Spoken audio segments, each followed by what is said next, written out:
Experienced politician, senior leader Yashwant Sinha is now also the presidential election candidate of the opposition. Sir, first of all, I would like to ask you, do you think that the task ahead of you is difficult at the moment? Because after Srimati Murmu's name was announced, there are news reports coming from various places that she could be gaining support from those people as well who are in the opposition at the moment.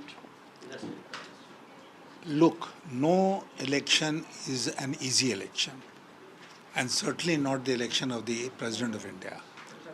So we did not think ever that it will be a walkover. We were sure that the NDA will come out with a candidate, and for whatever reason, they have chosen this lady to be the candidate on their behalf. But I like to emphasize that this is not a personal fight. It's a fight on issues. It's a fight on principles. And basically, it is a fight to save the Constitution of India. So therefore, I'm again emphasizing that a rubber stamp Rashtrapati or rubber stamp person in Rashtrapati Bhavan will not be able to deliver the goods expected of the President of India. The President of India must have a mind of his own, and he must act as in terms of the constitutional responsibilities given to that post, he must ensure that the Constitution is protected and put brakes on a government which is on a rampage. So whether or not the president elected would be a rubber stamp or not will be decided by the electoral college. But how will you bring forward the issues that you are supporting, whether it is the opposition on Agniveer, whether it is youth and unemployment, whether it's inflation? There is great unrest in this country, as you and I know currently. And the most important reason for that unrest is unemployment among the youth. So on the one hand, while the parents of the youth are suffering because of inflation, price rise, the youth are seeing no future for themselves. And therefore this Agnipath or Agniveer scheme which the government came out with is nothing more than a joke on as far as the unemployment issue in the country is concerned, and that's why the youth are up in arms against it.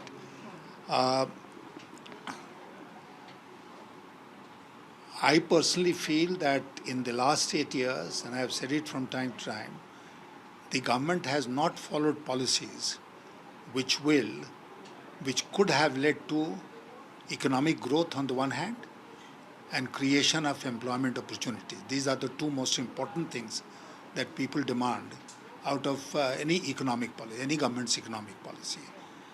So unemployment has risen in these 8 years. Growth has gone for a toss. And I'd like to emphasize to you that if you look at the growth story of India, you will find that growth started declining after demonetization because it was the most ill-conceived step that any government could have taken. Today, we don't know, you and I don't know, the people of this country don't know ultimately how much money came back to the Reserve Bank of India, which was in circulation. Perhaps it was more than 100%. And there is absolutely no idea of how much of it was black money. So demonetization, to my mind, was an exercise to convert all the black money in the country into white, because it came back, all of it came into the banking system. And no black money has been detected. But more importantly, because demonetization played havoc with the economy of the country, as I was telling you, the growth rate has consistently declined year after year. COVID put additional burden on the economy, and we are still in the process of recovering from it. So you mentioned that you would want to start campaigning from Jharkhand and Bihar. Bihar also is one of the states that has vehemently opposed the Agniveer scheme. We saw widespread protests and violence that erupted in the state of Bihar. Bihar also happens to be one of the states reeling under massive unemployment. We've also heard from corners that the JDU might just support the NDA candidate. Why do you want to campaign from Bihar and Jharkhand? I want to start my campaign from Bihar and Jharkhand because I regard both states as my home state. And when I was discussing this with my colleagues just now, they all suggested that we should start the campaign from Jharkhand, Bihar. So, irrespective of what decisions taken by political parties in these states, it is my duty and my right to go and ask the voters in the electoral college for their votes. So, final question. Do you think Sri Draupadi Murmu would be a tough contestant for you to contest against? Every election is a tough election, and there are no easy way out. I can only assure you that I'll work hard, I'll do my best, and ensure that I, as the candidate of the opposition parties, ultimately win the election. So finally, I also want to know what your 2 cents are about the political crisis in Maharashtra. It so happens in many states. Do you agree or disagree with such kind of? I don't have the details. I've only seen it in the newspapers and TV channels.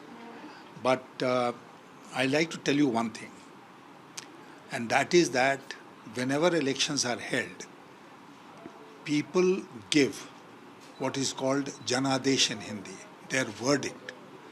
Now, that electoral verdict should not be changed by machinations and manipulations by political parties. Today, the BJP is indulging in that kind of exercise. In all states where the electoral verdict is in favor of other political parties or combinations, they use their money power, they use their central agencies' power, like ED, CBI, this, that, and the other, to, influence the MLAs and create a situation where elected governments, elected by the people of that state, they are, defeated, or the majority is taken away from them. This is completely anti-democratic.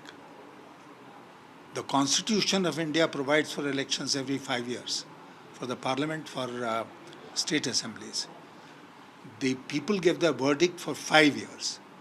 Now, if some party, in the guise of Operation Kamal, torpedoes people's verdict, then it is an offense, to my mind, against the Constitution of India. Well, thank you so much for speaking to us, sir. With Kirpal Singh in New Delhi, this is Milan Sharma for India Today.